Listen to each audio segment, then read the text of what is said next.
Глобализация дегеніміз не? Toyota автокөліктері жапондық Toyota корпорациясына тиесілі. Дегенмен қазіргі таңда бұл автокөліктер әртүрлі елдерде өндіріледі.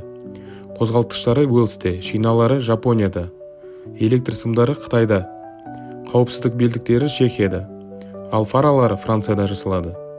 Көптеген басқа да тауарлар сияқты бұл көліктер әлемнің әртүрлі жерлерінде өндіріліп, кейін бір жерге жиналады. Бұл глобализацияның айқын көрінісі. 1986 жылы әлемдік сауда айналымы шамамен 2 миллиард долларды құраса, 10 жыл ішінде 5,2 триллион долларға жетіп, 260% артты. Осы өсімнің нәтижесінде бұрын басқа елдерге сирек жететін шетелдік өнімдер күнделікті тұтынатын тауарларға айналды. Глобализация тек халықаралық саудамен немесе өндірістік және логистикалық тізбектермен шектелмейді. Ол әлемдегі елдердің көптеген салалар бойынша жақындасу процесі. Глобализация көші-қонға, еңбек нарығына, идеялар мен білім алмасуға ықпал етеді. Мысалы, Канада халқының 21% басқа елдерде туған азаматтар, ал Кувейт халқының 69% шетелдіктер. Халықаралық компаниялар әлемнің түкпір-түкпірінде зауыттар салып, миллиондаған адамдарды жұмыспен қамтиды.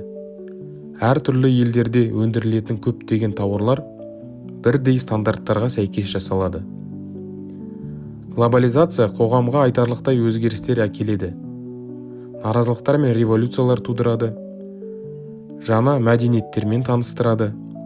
Тіпті халықаралық деңгейде әділдікке жетуге мүмкіндік береді.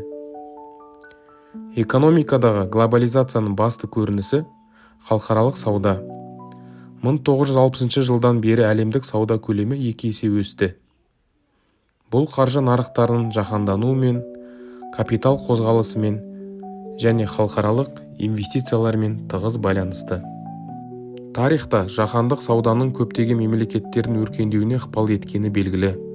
Бұл процесті Марко Полоның 1306 жылғы ашулары, Колумбтың 1492 жылғы саяхаты, 1945 жылғы Бреттон-Вуд келісімдері, 1989 жылғы Берлин қабырғасының құлауы сияқты тарихи оқиғалар айқын көрсетеді. Ұзақ мерзімді перспективада қаржылық империялар әскери державаларды басып озды.